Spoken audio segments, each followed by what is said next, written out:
Anda pasti sudah tahu peristiwa cancel culture. Pada konteks ini, adakah peristiwa cancel culture antar negara dalam hubungan internasional? Jika cancel culture diterjemahkan menjadi aksi boykot, maka hubungan internasional tidak pernah sepi dari aksi boykot.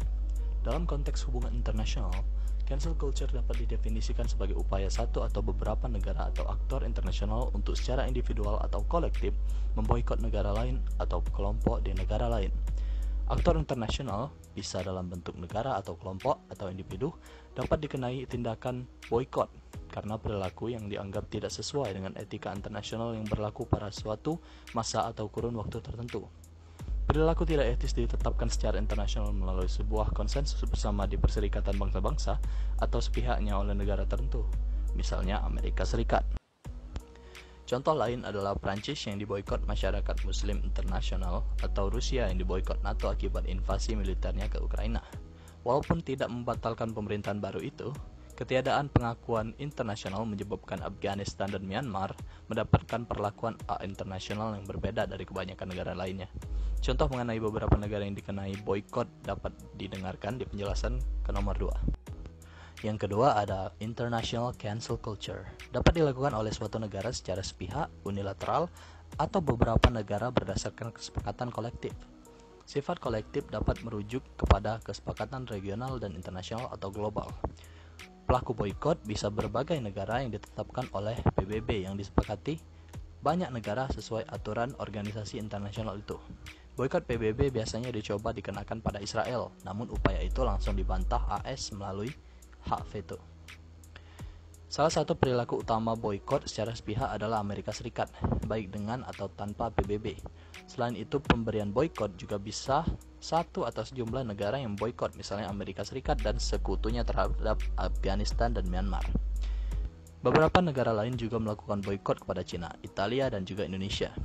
Penyebabnya adalah tingginya angka kematian akibat virus COVID-19. Walaupun boikot pandemi ini merupakan prosedur biasa, namun negara korban boikot itu biasanya melayangkan protes menentang boikot sementara itu.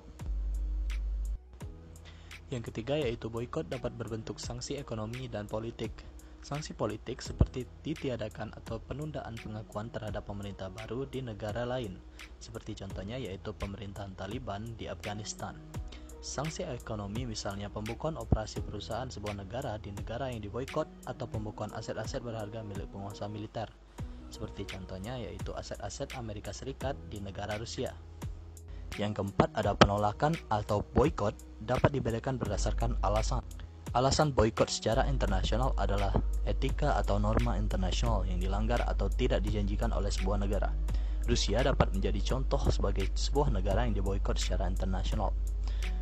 Boikot seperti ini bisa dilakukan sebagai tindakan saling balas antara blok barat yang dipimpin oleh Amerika Serikat dengan blok timur yang dipimpin oleh Soviet Union di masa Perang Dingin. Yang kelima ada keberhasilan sebuah boikot ditentukan oleh banyaknya jumlah dan sumber daya aktor pendukung serta ruang lingkup isu yang diangkat. Ketiga faktor ini menentukan keberlangsungan sebuah boikot terhadap negara lain. Boikot Amerika Serikat terhadap Rusia misalnya dapat dipakai sebagai salah satu contoh ini. Begitu juga boikot Amerika Serikat terhadap persenjataan pada pesawat tempur F-15 milik Indonesia. Dengan alasan itu, maka boikot atau cancel culture bukanlah merupakan fenomena baru dalam hubungan internasional. Hubungan di antara berbagai aktor dalam hubungan internasional selalu berada di antara titik kerjasama dan konflik. Ketika suatu konflik terjadi, maka konflik dapat diikuti oleh boikot demi kemenangan pihak pemberi boikot itu. Alih-alih menerapkan konflik, banyak negara atau aktor berupaya keras menjalin kerjasama dan menghindari aksi boikot. Meskipun begitu, tindakan boikot tidak terhindarkan dan kebijakan boikot kadang-kadang berperan efektif dalam mengurangi potensi atau skala konflik dalam hubungan internasional. Itu saja dari saya. Saya Ragil Pramudia Putra, mohon undur diri. Terima kasih banyak. Wassalamualaikum warahmatullahi wabarakatuh.